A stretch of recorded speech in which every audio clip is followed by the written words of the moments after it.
Hello, people. Welcome back to another video by your good friend, Chad Marco, the big Anaki. Make sure you guys check out my other social media and let's talk, man. So I had my first car accident. Now, isn't this timing impeccable? I get my driver's license and then not even a week later, I get into my first car accident. But I know what you guys are thinking. Oh, Marco must have fucked up. He did something stupid. No, I'm actually the victim in this situation. It was 100% not my fault. I just want to make that clear up front. But let me tell you guys what happened. So you guys know in the last video, I was telling you how I finally got my driver's license. After 2 years of driving with a learner's permit, I finally got my license. And see, what really got my mom wanting to rush me into getting my license was that my niece got her first job, right? But she's had difficulty finding a ride consistently to get to and from work. Because between her mom and her dad and her friends and my mom, like everybody been kind of pitching in to help her get to and from work. But, you know, schedules conflict and people are busy. And so she just been having difficulty finding a ride. And so you would think, okay, well, Marco, why wouldn't you be the one driving her? Even if you're riding dirty, you're already riding dirty, wouldn't you drop her off? But the thing is, my sister's, not my sister, my niece, she works in another part of the city that my mom hates. It's like this part of the city is like really busy. It's like a really busy part where it's a lot of businesses, a lot of stores, very packed, and the streets are like cramped. Like in terms of traffic, it's a nightmare. It's like the worst place in my city as far as traffic is concerned. My mom has always hated that place. And you know, she already didn't like me driving without a license. But she definitely didn't want me driving to that part of the city regularly. Even if it was for my niece to take her to work or pick her up, she did not want me down there driving with no license. And I didn't really care anyway because I don't go to that part of the town much anyway. I'll be on the other side. So it wasn't a big deal to me. But now that my niece has this job and then it's hard for her to find a ride, it was like, you know what? You're the best option for her to have a consistent ride. Let's just go ahead and get you this license and then we'll go from there. And so I got my license, and then immediately after I got it, I started driving my niece to work, sometimes picking her up. And so we just got that started. And so it was, let me see, I got my license Monday, and this happened on a Thursday. So not even a week, it wasn't even a week before this shit happened, my first accident. So my niece needed to go to work. So we left at like 4:30, 4:40, something like that. And so everything is normal. Everything is good. And I felt comfortable going to that part of the city, not only because I got my license now, but my mom, she showed me the best routes to get around and to get her to work and to come back. Because we had kind of practiced going to and from there before I even got my license, so that I would be familiar with where to go to get her and shit like that. And so I was very comfortable going ahead and dropping her off. So we're driving up there and everything is cool. So we get to this part like probably like 2 minutes before I'm about to drop her off where she works at, right? And it's like a bridge. And you know how like on a bridge, it can be like a little hump going up and then you hit the top and then you're going down. That's kind of how the bridge is. And so as you're going up, the first thing you see is the traffic light. And so as I'm going up, I see the traffic light turn green. But as I go further, I see a long line of cars, right? So even though the traffic light is green, I have to stop because the cars in front of me haven't gone out yet. That's how many cars were lined up. Remember, this is a busy, cramped part of the city. And so I parked my car behind the car that's in front of me. And maybe there was something going on, but for some reason, like they were not moving out. The cars were just not moving. And so By the time the cars finally start moving, now remember, but this whole time my foot is on the brake. I'm at a complete stop behind another car, and the cars are finally starting to move. So I'm waiting for it to be my turn. As I'm waiting, I hear skirt like loud, and I don't know why, but when I heard it, it sounded like it came from the front, like it came from in front of me. So I was like, that this is all happening like super quick, right? So I'm just expressing what I was thinking. I'm thinking that sounded like it happened in front of me. Maybe something is happening in front of me that's causing these cars not to move. Next thing you know, I just hear boom, like loud as fuck. And something hit the back of the car. And it was the impact was so hard. You know how in a car you got like the dashboard and you got like the frame that holds like the car stereo and everything in place? The fucking frame came out. We got hit from the back, but the frame of the dashboard came out of place. Luckily, me and my niece had our seatbelts on. I always tell my niece, put your seatbelt on, put your seatbelt on, put your seatbelt on, because she would forget. But thankfully, this is one of those days where she did not forget. We both had our seatbelt on, and so when it hit, we just jerked forward super hard. But when I say that shit was loud and hard, man, I mean, and the scary thing about it was like when it happened, I didn't know where it came from. I didn't know what happened. I just know it was just like something hit the car hard. And so at this point, I'm kind of like delirious. Like I'm not in my right state of mind. I found out later that I had a mild concussion because the impact was so hard. And so all I know is I got to pull over. And so I look in the rearview mirror and I see the person who hit me. It's an older white lady and she telling me to pull over to the right. And so I'm like, well, okay, at least she ain't about to just take off.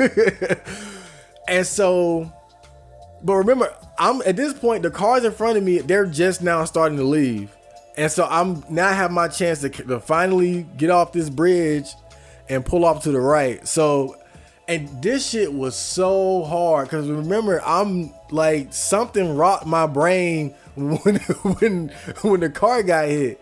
The impact was that hard. So it was like I kind of forgot how to even use the car, but I figured out how to park it, and I finally got the car parked over to the side in like a Popeyes parking lot. When I finally got the car parked, now of course the first thing you want to do is cuss out the person that that hit you. But again, my head was spinning. So I'm getting out of the car and my niece, oh my God, she was hysterical. she was hysterical. But once I saw that she seemed all right, I got out the car and I was just trying to shake the cobwebs out because my head just did not feel right. And you guys know I watch a lot of boxing, and you know, in boxing, you know, a lot of boxers, they end up getting like brain damage and shit like that. So I kind of have like this phobia of brain trauma and brain damage. So I'm sitting there walking around like, oh my God, like is my brain permanently fucked? And so first I sit down and the lady that hit the car, she came up and she said, she basically said it was my fault. Now I don't believe her with the excuse that she gave me, but she said, this is what she claimed. She said that there was a bottle rolling around near her feet in the car and that it rolled under the brake. And so when she was coming up behind me, she couldn't hit the brake because it was a bottle. I do not believe her, but that's what she claimed. I don't know. It's not like I was in the car with her, but I don't believe it. But anyway, she admits, she said it was my fault. I ran into the back of your car. I rear-ended you. And she called 911. And I'm just like, I'm sitting on the curb, like with my head in my hand, like just trying to get my head right. And so as like maybe a minute later, I just lay out in the grass, bro. I was just laying out in the grass and I was just like, man, the whole time I was just hoping like I just hope that I didn't get any kind of brain damage, or that my brain didn't get shook up so hard from the impact that it's gonna have like lingering effects. Cause I really just did not feel like I was in my right mind. And so I was just laying there in the grass, and I was like super sleepy. But then the ambulance and the fire truck showed up, and they started checking me out, and they were asking me questions and making sure that I was okay. And I was like super loopy, bro. I was talking crazy. I was super loopy, but still able to kind of explain to them what happened, in my own way. But I was gone. I was gone, and I just wanted to go to sleep the whole time. And but they took good care of me and my niece. They put us in the back of they put a neck brace on me, and they put a neck brace on her, and they put us in the back of the ambulance. But they had me on the stretcher because of just where my head was at. Like I wasn't trying to move or walk or nothing. Not saying I couldn't walk, but it was just like my whole body was just telling me, go to sleep, nigga. So they had me on the stretcher in a neck brace. And so we were in the ambulance together, and man, the funniest thing about this shit was going from the ambulance to the hospital. The ambulance was like a 5-star hotel. Like they took care of me. The stretcher was comfortable. Right. It was just nice white ladies taking care of me and stuff like that. The second I got to the hospital, they put me in a hard ass wheelchair. We had to wait in the lobby for like an hour and 30 minutes, neck brace on. Right. Don't know what's wrong with us and shit like that. I mean, it was like night and day, bro. But a police officer came, and he checked me out a little bit, and he gave me his card so we could follow up on the accident report. Get the report, the case number, and all that. For the inevitable insurance policy situation that's going to unfold soon after, right? And so me and my niece, we're just waiting in the hospital. Her dad shows up. Her mom, which is my sister, shows up, making sure we're okay. And so the doctor checks me out first, and his diagnosis was that I had like mild, like something with my neck, like something through my neck out of whack. Basically, I guess you would say whiplash. And it's funny because the lady that came in after him said, "You might not be hurting today, but you're gonna be hurting tomorrow." And sure enough, when I woke up, my neck was so stiff. Like the pain, it was like a sharp pain, but it was like a dull pain and like super stiffness. Like when I got up like Frankenstein. Like I could barely turn my head and shit. Like I had to take a shower and all that just to get loose and all. And I could still kind of feel it in my neck. But and he also said though that I had symptoms of a mild concussion, because we were talking about it, and I explained to him that it kind of felt like I felt like somebody had hit me, like I was boxing or something, like somebody rung my bell. And he was like, "Yeah, that can happen." So I basically got diagnosed with like whiplash and a mild concussion, and they put me on like some some over the counter bullshit. But my niece, I don't know exactly what it was, but it seemed like the physical damage for her was more like traumatic. Like she's not like fucked up or nothing, but they were taking her situation more seriously. Like they gave her like some actual like more like a muscle relaxer or something like that to make sure that she was all right. And that's probably because she's a lot smaller than I am, so it might have had more of an effect on her physically. But she's not like, again, she's not like totally fucked up, but I think she's more so just like shaken up, and she got like mild pain and fatigue and shit like that. But overall, we're not dead. We're just just a little bit. If we didn't have a seatbelt on, it could have been really bad. But I think that because we had our seatbelts on, it was just like everything just kind of came from the impact. So it was just, all of the physical trauma wasn't nearly as bad as it could have been. I think everything that we endure is basically some stuff that we will recover from. My neck still hurt, but I'll be all right. And so now at this point, And the actual the damage to the truck. So the back bumper is like hanging low. Like she hit the back of the truck, so the back bumper is like torn, like not completely off, but it's like basically been like bent downward.